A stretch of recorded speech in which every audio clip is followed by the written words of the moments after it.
Seleção da Palavra de Deus. A Palavra de Deus simplificada para você. Que seu Espírito Santo, que a inspirou, fale ao teu coração. Gênesis capítulo 33. O encontro de Esaú e Jacó.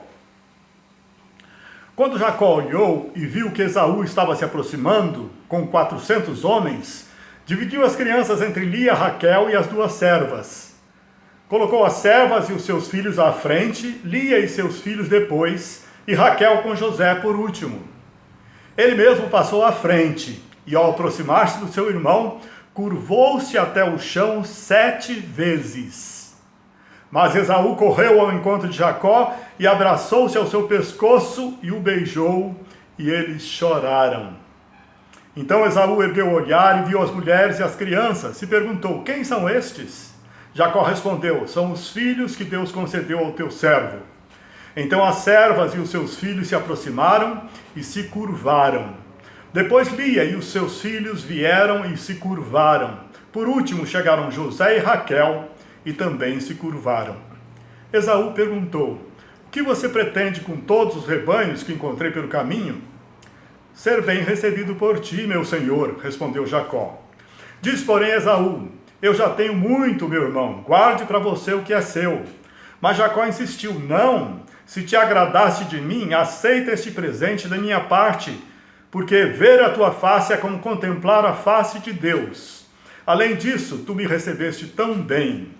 Aceita, pois, o presente que te foi trazido, pois Deus tem sido favorável para comigo, eu já tenho tudo o que é necessário. Jacó tanto insistiu que Esaú acabou aceitando. Esaú voltou para Seir. Jacó, todavia, foi para Sucote, onde construiu uma casa para si e abrigos para o seu gado. Tendo voltado de Padã Arã, Jacó chegou a salvo à cidade de Siquém, em Canaã, e acampou próximo da cidade. Por 100 peças de prata, comprou dos filhos de Amor, pai de Siquém, a parte do campo onde tinha armado o acampamento. Ali edificou um altar e lhe chamou El Elohe Israel. Capítulo 35. O retorno de Jacó a Betel. Deus disse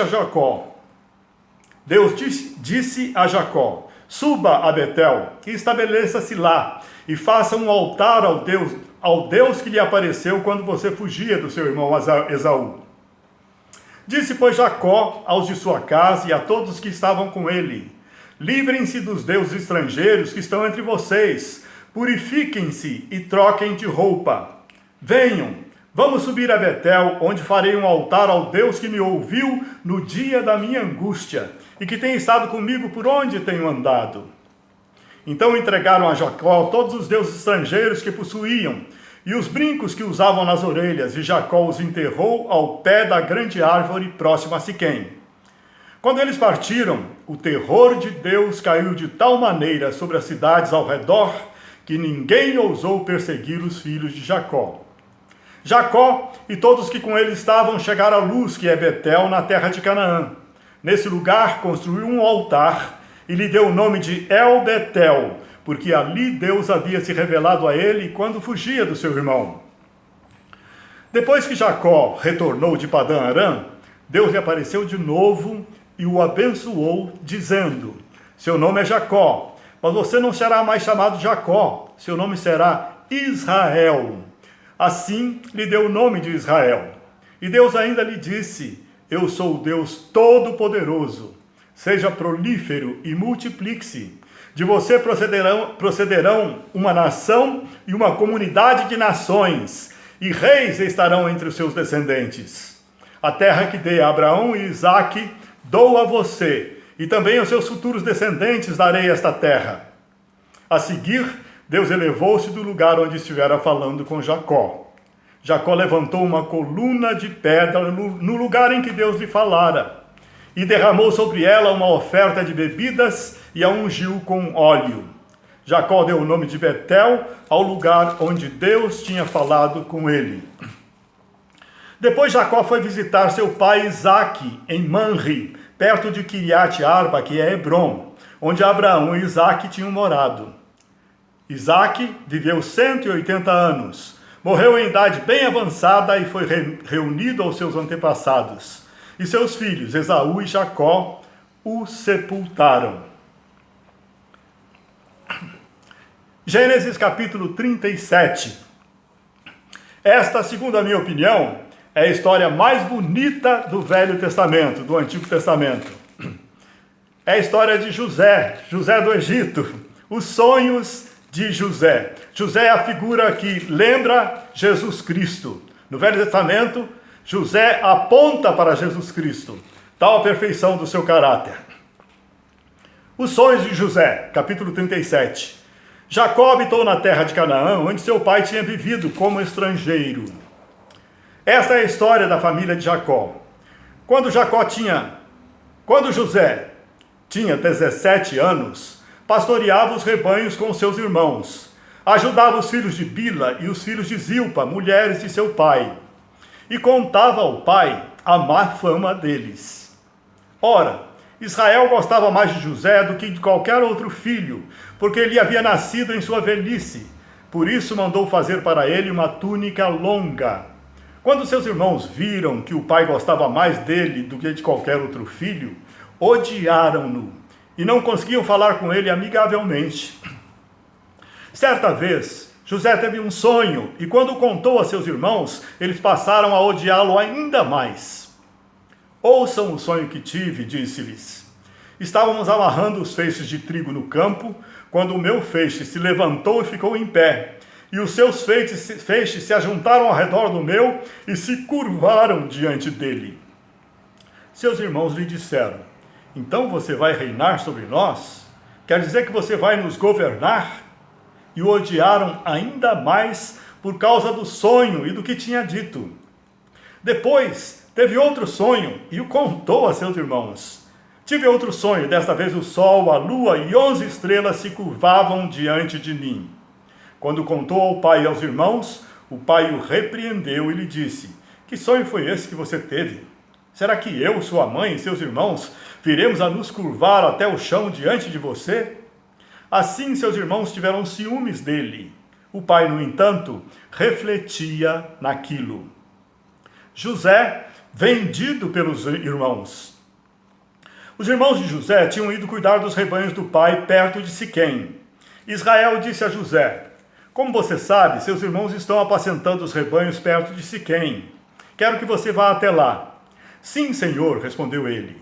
Disse-lhe o pai: vá ver se tudo corre bem com seus irmãos e com os rebanhos, e traga-me notícias. Jacó o enviou quando estava no vale de Hebrom.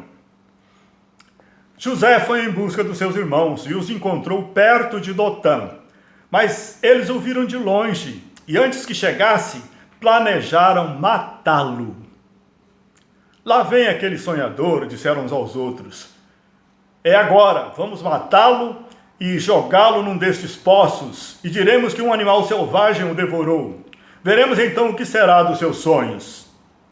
Quando Rúben ouviu isso, tentou livrá-lo das mãos deles, dizendo: não tiremos a vida dele. E acrescentou: não derramem sangue, joguem-no naquele poço no deserto, mas não toquem nele. Rúben propôs isso com a intenção de livrá-lo e levá-lo de volta ao pai. Chegando José, seus irmãos lhe arrancaram a túnica longa, agarraram-no e o jogaram no poço que estava vazio e sem água. Ao se assentarem para comer, viram ao longe uma caravana de ismaelitas que vinha de Gileade. Seus camelos estavam carregados de especiarias, bálsamo e mirra, que eles levavam para o Egito. Judá disse então a seus irmãos: que ganharemos se matarmos o nosso irmão e escondermos o seu sangue? Vamos vendê-lo aos ismaelitas. Não tocaremos nele, afinal é nosso irmão, é nosso próprio sangue. E seus irmãos concordaram. Quando os mercadores ismaelitas de Midian se aproximaram, seus irmãos tiraram José do poço e o venderam por 20 peças de prata aos ismaelitas, que o levaram para o Egito. Quando Rúben voltou ao poço e viu que José não estava lá, rasgou suas vestes e, voltando a seus irmãos, disse: o jovem não está lá, para onde irei agora? Então eles mataram um bode, mergulharam no sangue a túnica de José e a mandaram ao pai com este recado: achamos isto, veja se é a túnica de teu filho. Ele a reconheceu e disse: é a túnica do meu filho. Um animal selvagem o devorou, José foi despedaçado. Então Jacó rasgou suas vestes, vestiu-se de pano de saco e chorou muito por seu filho. Todos os seus filhos e filhas vieram consolá-lo, mas ele recusou ser consolado, dizendo: não, chorando descerei à sepultura para junto do meu filho. E continuou a chorar por José. Nesse meio tempo, no Egito, os midianitas venderam José a Potifar, oficial do faraó e capitão da guarda.